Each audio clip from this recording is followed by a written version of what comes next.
You know, when we look at how modern leadership works, there's a very specific expected sequence of events, right? Oh, yeah, definitely.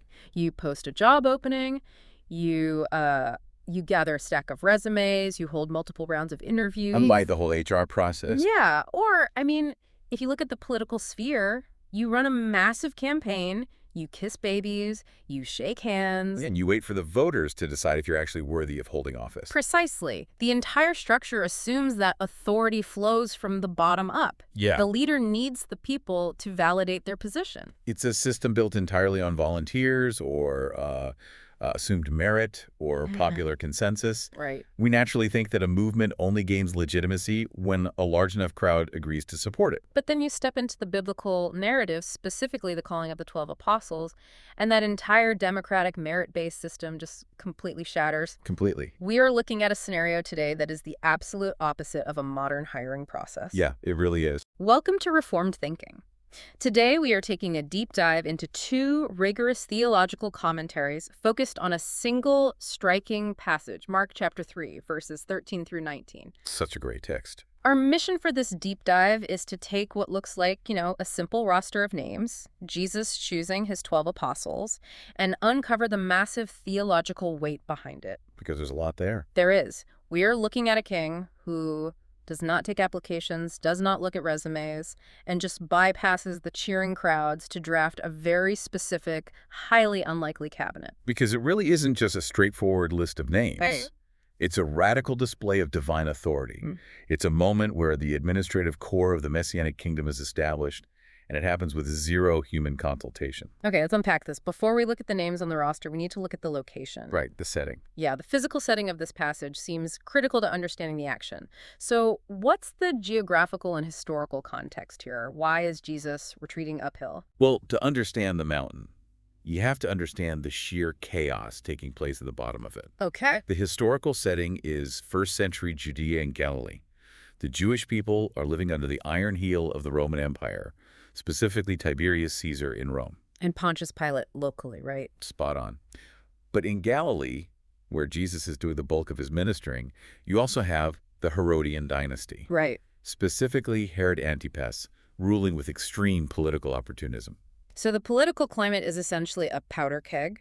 A powder keg with a very short fuse, and the religious climate is even worse. How so?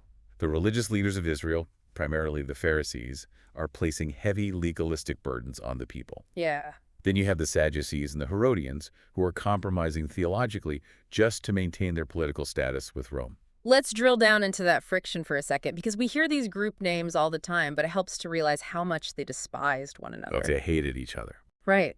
The Pharisees were strict separatists. They wanted nothing to do with Rome. Nothing at all. And the Herodians were essentially political sellouts in the eyes of the Pharisees, trying to keep the Herodian dynasty in favor with the Roman authorities. They are polar opposites. They are entirely opposed on every single front. Yeah. The Pharisees view the Herodians as unclean, compromising traitors. The Herodians view the Pharisees as dangerous religious zealots who might provoke Rome into crushing all of them. Right. Yet the literary tension in Mark's gospel hits a boiling point right before our passage. In Mark 3.6. Yes. Jesus heals a man with a withered hand on the Sabbath. Okay. This enrages the Pharisees so much that they walk out of the synagogue and immediately form a conspiracy with the Herodians. I want to pause on that because the mechanics of that alliance are fascinating. Why does healing a withered hand trigger a murder plot between two groups that hate each other? It seems like a massive overreaction, doesn't it? It totally does. Well, it has to do with authority. The Pharisees had built up an entire system of extra-biblical oral traditions. The oral law. Yeah, including 39 distinct categories of work that were forbidden on the Sabbath. 39. Wow. Yeah, and healing, unless it was a matter of immediate life and death, was considered work. Okay, so it was illegal in their eyes. Right. By healing the man, Jesus isn't just performing a miracle. He is openly defying their man-made authority structure. He is claiming sovereignty over the Sabbath itself. For the Pharisees, this destroys their religious control. And for the Herodians. For the Herodians, Jesus represents a massive, uncontrollable populist movement that could bring the wrath of Rome down on Galilee. So it's mutual self-preservation. Exactly. I mean, absolutely. Their shared hatred of Christ unites them. They start plotting how to destroy him. That is the official calculated rejection by the political and religious leaders. But the average person on the street is having a very different reaction. A different reaction, yes, but not necessarily a better one. Right. While the leaders are plotting murder behind closed doors, a massive superficial crowd is swarming Jesus in public. Swarming him. Yeah, people are coming from Galilee, Judea, Jerusalem, Idumea, and even pagan Gentile regions like Tyre and Sidon. The text says they're crushing him. Literally crushing him. Jesus actually has to order a small boat to be kept ready on the Sea of Galilee just so as he isn't trampled by the mob. That's wild. But here is the critical detail the commentaries focus on. This crowd is not seeking salvation. They aren't. No, they're not seeking truth. They are a consumer-driven mob looking for physical healing and relief from demonic oppression. Wow. Unclean spirits are falling down before him, shrieking out his identity, calling him the Son of God, and Jesus is silencing them. It sounds chaotic. It's a viral frenzy. It really is. If this were happening today, it would be the ultimate trending topic. Every metric of success we use today, crowd size, engagement, viral reach, says Jesus is winning. Oh, by modern standards, he's at the peak of his career. Right. And here is where it gets absolutely counterintuitive. In the middle of this absolute mob scene, Jesus walks away. He just leaves. He ascends an unnamed mountain. It's like a modern CEO walking away from a billion-dollar marketing frenzy to sit in a quiet room and draft a new corporate constitution. That's a great analogy. So if the goal of ministry is supposedly to reach as many people as possible, why does Jesus turn his back on a massive, enthusiastic crowd? Because Jesus refuses to build his kingdom on superficial enthusiasm. Okay. The commentaries point out that the mountain is not just a quiet retreat center to get away from the noise. The mountain echoes with massive Old Testament resonance. Right. For a Jewish reader in the first century, ascending a mountain to establish a new order points directly back to Mount Sinai. Where Moses received the law. Spot on. Oh. Moses went up Mount Sinai to receive the law from God and to organize the Old Covenant economy around the 12 tribes of Israel. Wow, okay. By going up this unnamed mountain in Galilee, Jesus is acting as the greater Moses. He is the divine lawgiver himself. He is ascending to establish the new administrative core of his kingdom. So he's leaving the hype behind. Right. He is separating himself from the shallow, miracle-seeking mob to sovereignly construct the true base of his church. Which brings us to the actual selection process. Yeah? So if Jesus is rejecting the crowd because he is building a kingdom based on sovereign choice rather than consumer demand, that completely changes what happens next on the mountain. It shifts everything. He isn't holding auditions. He's issuing a summons. The text says Jesus called to him those who he desired or those whom he willed. Yeah. And the response from the men is immediate, and they came to him. The Greek text here is absolutely staggering. The evangelist Mark uses specific grammatical choices to establish the doctrine of monergism. Okay, monergism. Let's unpack that term for the listener who might not be familiar with the theological jargon. Sure. Monergism is the theological concept that God acts alone in the salvation and calling of a person. Alone. Right. The prefix mono means one, and ergon means work. One working. The human will is not cooperating with God to make the call effective. God's call creates the reality it commands. Wow. Mark uses the verb proskeletai for calling. It's in the middle voice. Let's break down the mechanics of the middle voice. How does that change the meaning of the sentence? Well, in Greek, the active voice means the subject performs the action. Okay. The passive voice means the subject receives the action. But the middle voice means the subject performs the action for their own benefit or interest. Christ is summoning these men for his own possession, for his own pleasure. He is not asking for volunteers to join a cause. He is claiming ownership. That is intense. It is. And then you have the phrase, whom he desired, or pythagios ethylon autos. This highlights unconditional election. Right. The choice is rooted entirely within the mind and will of the Messiah. So he's not looking for the best resumes. No. He does not look down from the mountain, spot the most talented fishermen, evaluate their leadership potential, and say, I need their skill set. He calls specifically who he decides to call, based on nothing but his own sovereign decree. I can hear the modern listener pushing back hard against this, though. Oh, for sure. In a culture that constantly champions free will and personal autonomy, how should a modern believer reconcile the sheer unilateral nature of this calling? It's tough for the modern mind. Doesn't this make the disciples look like, I don't know, programmed robots. If God is the only one working, where's human agency? That's the most common objection to this text. But if we connect this to the broader context of biblical theology, it's not about programming robots. Okay. It's about regenerating a dead heart. Right. The natural human condition, apart from grace, is slavery to sin. The will is bound by its own corrupt desires. Yeah, it's stuck. Exactly. What the irresistible call of Christ does is replace the heart of stone with a heart of flesh. Okay. The sources argue that regeneration enables true obedience. When Christ called them, they came willingly.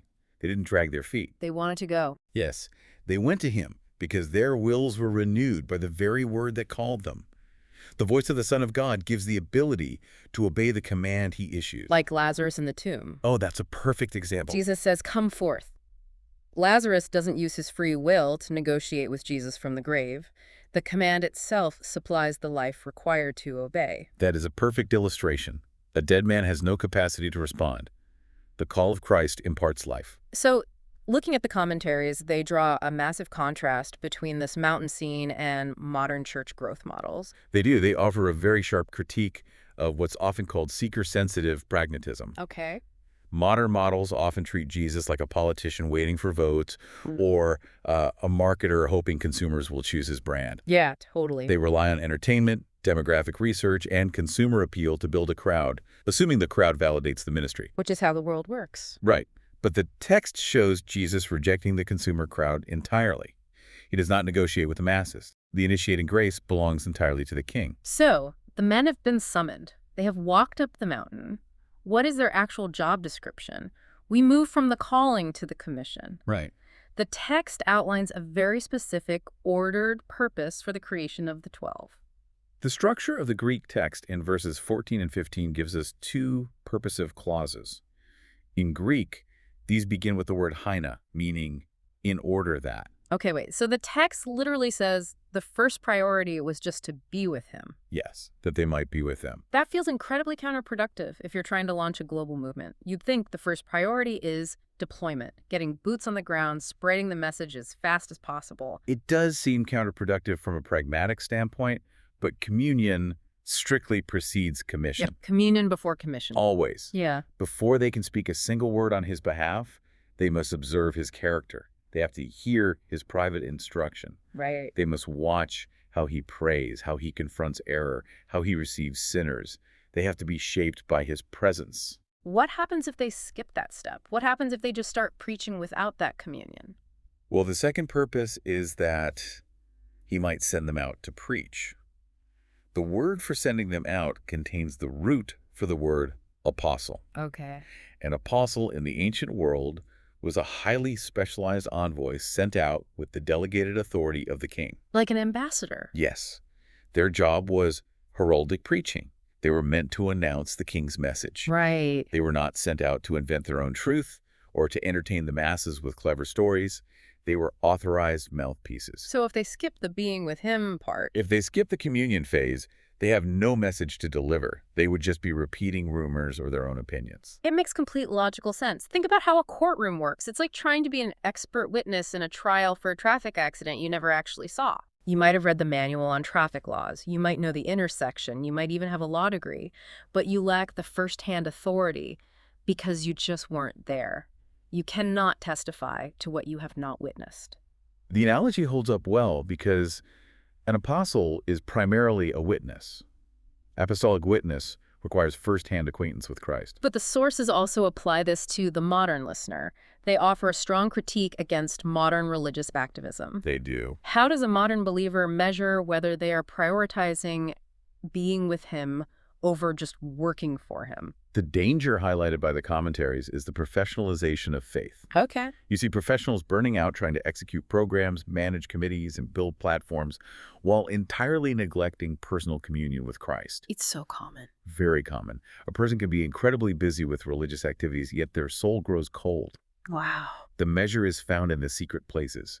Is there dedicated time in the Word? Is there a robust prayer life? The warning is clear. Any ministry divorced from communion with Christ quickly turns into noise, performance, or self-promotion. That's sobering. The sinner who wants the benefits of Christ without the person of Christ has completely misunderstood the gospel. So we know they are called to be with him, Uh, and we know they are called to preach, but the text also lists a very specific supernatural perk of the job, which requires careful theological handling. yes, it does. The third purpose of their appointment is to have authority to cast out demons. This is a critical point of exegesis. The Greek text uses the word exousia here, which translates to delegated legal authority. Exousia. Right. And this is heavily contrasted with Jesus' own inherent might, the Greek word dynamis. Okay, so there's a difference between authority and inherent strength. A huge difference. Yeah. Jesus commands the demonic realm by his own nature. He is the creator. They are rebellious creatures. He has dynamis. But the apostles do not have that inherent might. Let's use a mechanistic analogy here. Jesus is the generator creating the electricity. He has the dynamis, the raw voltage. The apostles are just the copper wiring. They have the exousia, the authority to carry that current. The voltage flows through them, but the second they are disconnected from the source, they have zero energy. They're just men. That is an incredibly helpful way to visualize it. The demons yield to the apostles solely because the apostles are holding the king's seal. Wow. It's a delegated authority, entirely dependent on their connection to the king. Now, the commentaries take a very firm stance on what this means for today. They present a cessationist argument. Let's break that down for the listener. Sure. Cessationism is the theological position that the extraordinary, miraculous gifts like speaking in tongues, predictive prophecy, and the specific apostolic authority to cast out demons were restricted exclusively to the original apostolic office. Okay. The sources argue these abilities were sign credentials. A signed credential. Yes, they were designed to validate the transition from the Old Covenant to the New Covenant, specifically during the initial era before the written New Testament was complete. I have to push back here on behalf of the listener who might come from a charismatic background. Okay, go ahead. If I am a continuationist listening to this, I'm probably saying, look at the text. Jesus gave them the authority to cast out demons. He didn't put an expiration date on it in Mark 3. Why shouldn't a modern believer claim that exact same authority today? That's a fair question. So how do the commentaries defend the cessation of these gifts mechanically? The defense relies heavily on Ephesians 2:20, which states that the church is built on the foundation of the apostles and prophets, Christ Jesus himself being the cornerstone. Okay. A foundation is only laid once. You don't keep laying a foundation after the building is going up. Right. The miraculous gifts were the authentication of the men laying that foundation. The Apostle Paul refers to the signs of a true apostle in his second letter to the Corinthians. So they were unique identifiers. Exactly. I mean, Yeah. precisely. If every Christian throughout history had the ability to perform these signs, they wouldn't be the signs of an apostle. They would just be the signs of a Christian. That makes a lot of sense. Once the foundation was laid and the final eyewitnesses passed away, the office closed, and those specific sign credentials ceased. If we follow this logic to its modern conclusion, it completely upends how a lot of charismatic churches operate today. It really does. It also challenges groups claiming ongoing new revelation, like Mormonism. Yes, the argument is that true authority now rests entirely in the completed written word of God. We do not look to modern apostles or prophets for new revelation. We look to the closed canon of Scripture. But this raises an obvious question. If we are saying the specific authority to cast out demons in this apostolic manner has ceased, does that mean the modern church is completely defenseless against the kingdom of darkness? Are we just sitting ducks? Not at all. Cessationism doesn't mean practical unbelief in the spiritual realm. Okay. Satan is active, demons are real, but the defense has shifted to the ordinary means of grace. The defense is the expository preaching of the gospel. The Word of God is described as the sword of the Spirit. When the truth of Christ is proclaimed, believed, and obeyed, the kingdom of darkness loses ground. We fight with truth. Right. We don't need theatrical exorcism ministries. We need confidence in the reigning Christ and his written word. Okay, let's open the envelope and look at the actual names of the men drafted into this role. We have examined the calling and the job description. Now we look at the roster. The actual 12. And the language Mark uses to introduce this list is staggering. He uses the word applaison, which literally means made or created. Wow. Most English Bibles translate it as appointed, but the Greek word carries the weight of creation. It echoes Genesis 1. So he's building something entirely new? Yes, Jesus isn't just forming a committee. He is creating a completely new administrative order. And the number 12 is not random. Not at all. It aligns perfectly with the 12 tribes of Israel. Let's unpack the dispensational and premillennial perspective mentioned in the sources. What does that mean for the listener? Let's break those terms down. Premillennialism is the view that Christ will return to earth before establishing a literal, physical 1,000-year reign of peace. Okay. Dispensationalism is a theological framework that sees distinct eras in biblical history and maintains the distinction between the church and national Israel. Right. From this perspective, Jesus choosing 12 apostles is a deliberate theological promise. A promise of what? He tells these 12 later in Matthew's Gospel that in the coming kingdom, they will sit on 12 thrones judging the 12 literal tribes of Israel. It guarantees that national Israel maintains a distinct status in the redemptive plan. But looking at the individuals on this roster, it features massive diversity. Jesus renames Simon to Peter, which means rock. He names James and John Boanerges the sons of thunder. Wow. Why the renaming? In the ancient Near East, the sovereign right to rename a subject was the ultimate assertion of absolute ownership. Oh, wow. A conquering king would rename a vassal king to show dominance. By renaming them, Jesus is demonstrating his intent to sanctify their flawed temperaments. So he takes them as they are and changes them. Yes. He takes unstable, impulsive Simon and promises to make him a rock. He takes the fiery, explosive tempers of James and John. Men who later wanted to call down fire from heaven on a Samaritan village, right? Exactly. I mean, 100%. Yeah. And he plans to harness that zeal for his glory. And then you get to the political rivals. This is part of the list that absolutely blows my mind. You have Matthew the tax collector and Simon the zealot. Talk about a volatile mix. Let's look at the mechanics of what a tax collector was in the first century, because it's way worse than just working for the IRS. Oh, much worse. Matthew was part of the publicani system. He was a Roman collaborator. A traitor. Right. He collected taxes from his own Jewish people to fund the occupying Roman army. He bought the franchise from Rome, and whatever he collected above the required Roman quota, he kept for himself. Wow. It was extortion sanctioned by an occupying military force. He was despised. He was considered a traitor, barred from the synagogue, and categorized alongside prostitutes in Jewish society. And then you have Simon the Zealot. Who were the Zealots? The Zealots were violently anti-Roman insurgents. Their goal was the violent overthrow of the Roman occupation. Like freedom fighters. Yes, but very violent ones. Yeah. The extreme wing of the Zealots were known as the Sicarii, or dagger men. Daggermen. Yeah, because they would carry concealed daggers in crowds and assassinate Roman officials and Jewish collaborators. They despised anyone who compromised with Rome. So we have Matthew, the ultimate Roman collaborator, and Simon, the violent anti-Roman insurgent. Imagine the tension of these two men having to share a tent or sit next to each other around a campfire during the first few weeks. It would have been incredibly thick. Apart from Christ, if Simon the Zealot found Matthew the tax collector in a dark alley, he would have assassinated him. Absolutely. The tension would have been palpable. If you hired a modern corporate consulting firm to build a team to take a message of peace and unity to the nations, this is the complete opposite of the team they would assemble. It's an HR nightmare. What does Christ's refusal to use the learned elites of Jerusalem tell us about how God views human merit? It completely obliterates the idea of natural affinity. Okay. The church is not built by gathering people who naturally agree with each other politically, socially, or economically. Right.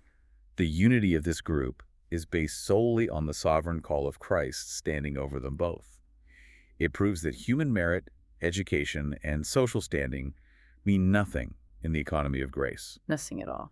If Jesus wanted to impress the elites, he could have drafted a council of educated scribes and Pharisees. He had plenty to choose from. He did. Instead, he chose uneducated fishermen, a traitor, and an insurgent, so that the glory would belong entirely to him. Let's also address the specific design noted by the sources and the fact that he chose 12 men. The commentaries point out that this was a deliberate creational design, pointing to complementarianism. Let's define complementarianism for the listener. Sure, complementarianism is the view that men and women have equal value and dignity before God, but they are assigned distinct roles in the home and the church. Right. The argument here is that Christ consistently defied cultural norms when they contradicted the truth. Yeah, he wasn't afraid to upset people. No, he wasn't.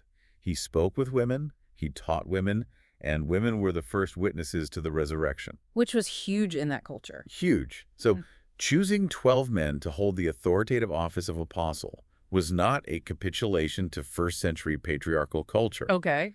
It was the establishment of male headship in the authoritative leadership of the church, a structural design rooted in creation, meant to be honored by the covenant community. We've gone through the list, but there is one final name, and it casts a dark, necessary shadow over the entire event. Verse 19 concludes the roster, and Judas Iscariot, who betrayed him. Mark includes the betrayal right at the moment of appointment. Yeah. It's a chilling note to end the roster on. Why put it there? Why not save that detail for the end of the story when the betrayal actually happens? To demonstrate the doctrine of divine providence. Mark wants the original audience, and us, to know that Jesus was not deceived. He wasn't fooled. He was not caught off guard. Yeah, He didn't draft Judas hoping for the best, only to be disappointed 3 years later when things went sideways. He knew perfectly well what he was doing. He knew with absolute certainty. Jesus deliberately ordained Judas to this position, fully aware that the betrayal would occur. I need to interrupt and ask for the mechanics on this, because this is where people really struggle with the idea of God's sovereignty. Oh, absolutely. You're saying Jesus knew Judas would betray him, but chose him anyway. Mechanistically, how does God use a genuinely evil choice without being the author of that evil? How does providence work through a reprobate will? That is the mystery of Concurrence, okay. It's the concept that God is the primary cause of all things, but he works through secondary causes, including human choices. So there's layers to it. Yes. God authored the script, but the characters act according to their own genuine desires. God did not force Judas to sin against his will. Right. Judas loved money. He was skimming from the money bag long before the betrayal. God sovereignly permitted and directed Judas's evil desires to accomplish a righteous end. Like the classic wax and clay analogy. Spot on. Think of the sun shining on a block of wax and a block of clay. The same sun melts the wax and hardens the clay. Right. The difference is the nature of the material. God's providential plan utilized the hardened nature of Judas to bring about the substitutionary atonement on the cross. It proves that human treachery cannot overthrow the divine decree. The sources pivot to a stark pastoral warning here. Judas had the ultimate external privileges. He really did. Think about the proximity Judas had. He had a front row seat to the incarnation. Yeah. He heard the greatest sermons ever preached. He saw the most staggering miracles. He participated in ministry. He cast out demons himself. He did. In Matthew 10, Judas is sent out with the others and is given the authority to cast out demons and heal the sick. He was physically closer to the Savior than almost anyone else on earth, yet he was entirely unregenerate. His heart remained dead. That is a terrifying reality. You can have a front row seat to the truth, you can know all the theology, you can even participate in ministry and still be entirely in the dark. Absolutely. It shatters the idea that outward religious association equals inward saving faith. But how does a listener process this warning without falling into despair? That's the pastoral question. Right. How do we differentiate between the daily failures of a true believer like Peter, who also failed terribly, and the unregenerate hypocrisy of a Judas? The difference lies in the nature of the heart, the response to sin. Okay. Peter's failure was a moment of intense, overwhelming fear. He denied Christ to save his own life, but his faith was genuine. Yeah. When the rooster crowed, Peter wept bitterly and was eventually restored by Christ. His heart belonged to Jesus, even in his failure. And Judas? Judas, on the other hand, maintained a calculated, long-term hypocrisy. He looked like a disciple on the outside, but he was actively stealing from the ministry. He bargained with the religious leaders in cold blood for 30 pieces of silver. The warning in the commentaries is not meant to make a struggling, tender conscience despair. It's meant to shatter presumptuous, hypocritical hearts. Right. If you're resting on your church attendance, your religious vocabulary, or your family heritage, while hiding secret, calculated rebellion, this text calls you to examine yourself. The proper response is to flee to Christ in sincere repentance. That brings us to the end of the text, but I want to leave you with a final thought to chew on, something that builds on everything we've discussed today. It's a heavy thought. It is.